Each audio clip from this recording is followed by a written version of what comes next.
মধুপুর বনে বাস করত একদল পাখি। পাখিদের মধ্যে টুনি ও কবুতর ছিল ভালো বন্ধু। তারা সবসময় একসাথে চলাফেরা করত, ঘোরাফেরা করত, খেলাধুলা করত। এক বন থেকে আরেক বনে তারা একসাথে যাওয়া আসা করত।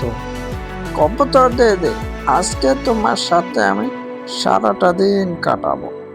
আজকে আমার বাড়িতে তেমন কোনো কাজ নেই, সমস্ত কাজ করে তোমার সাথে আমি সারাদিন ঘোরাফেরা করব, খেলাধুলা করব, অনেক কিছু করব। কবুতর দিদি, চলো আমরা এ বনের গহীনে যাই, সেখানে কিছু ফল কুড়িয়ে আনি। আরে তুমি চলো তো, তুমি খামোখো আর ভয় পাচ্ছ কেন? আমি আছি তো। আমরা ওখানে গিয়ে কিছু ফল কিনে আসি, দুজন মিলে খাবো, তাতে কি হয়েছে? আর তুমি এত ভয় পাচ্ছ কেন? ওই বুড়ি কখনো টের পাবে না, তুমি চলো তো। টুনি দিদি, আমার তো খুব ভয় করছে। বুড়ি যদি দেখতে পারে তাহলে তো আজকে আর আস্ত রাখবে না। তুমি আমাকে কেন এখানে নিয়ে আসলে? চলো আমরা যাই গিয়ে, এখান থেকে ফল খাওয়ার কোনো দরকার নেই। চলো, বুড়ি ডাইনি খুব খারাপ একজন, ওকে দেখলে তো আমার ভয়ে থরথরে শরীর কাঁপতে থাকে। চলো টুনি, আমরা এখান থেকে চলে যাই। আরে দূর, তুমি শুধু খামাখা ভয় পাচ্ছ, এখানে ভয়ের কিসে আছে? বুড়িকে আমাদেরকে ধরতে পারবে? আর দেখো তো, ওদিকে বুড়ি তো বাড়িতে নেই, তুমি শুধু শুধু ভয় পাচ্ছ। এভাবে ভয় পেলে কি আর চলবে? তোমাকে নিয়ে আর পারছি না। তোমাকে নিয়ে কোনোখানে গেলে এই একটাই সমস্যা তোমার, তুমি খামাখা শুধু শুধু ভয় পাও। চলো জলদি জলদি পাকা পাকা ফল খেয়ে আমরা এখান থেকে কেটে পড়ি বুড়ি আসার আগে। চলো তো। কে রে ওখানে গাছের উপরে? কে রে? আমার ফল খাচ্ছিস? কার এত বড় সাহস?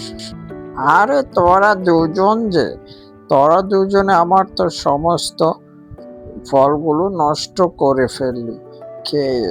দাঁড়া, তোদের আমি বিচার করছি।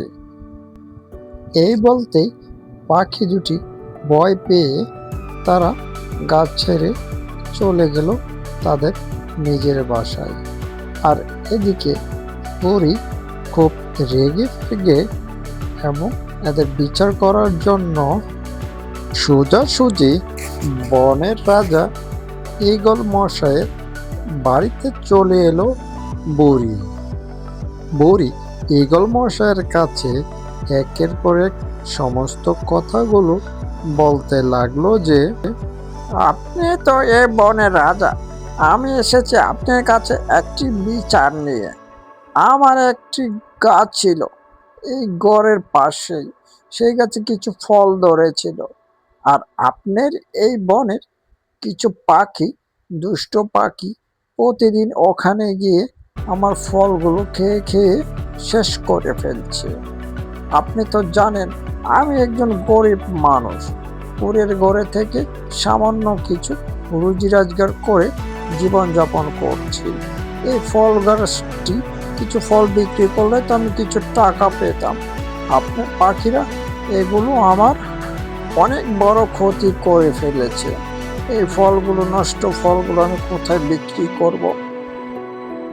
আপনি তাদেরকে একটু বলে দিয়েন যেন আমার ওই গাছের দিকে না যা ফল চুরি করতে। তোদেরকে আমি এখানে ডেকেছি একটা কারণ আছে। আর এই কথাটা বলতে আমার খুব লজ্জা লাগে যে এই বনে তোরা আমার সাথে থেকে অন্যের ফসল, অন্যের সবজি, অন্যের ফল তোরা চুরি করস। যখন লোকজন আমার কাছে এসে বিচার দেয় তখন আমার ইজ্জতে ও সম্মানের লাগে। তাই আজকে থেকে আমি নিষেধ দিলাম কেউ যেন চুরি না করে। যদি কেউ এ বনে চুরি করে আমার কানে যদি আসে তাহলে তাকে এই বন থেকে বের করে দেওয়া হবে। কথাটা যেন মনে থাকে। এখন তোমরা সবাই যার যে বাসায় যাও।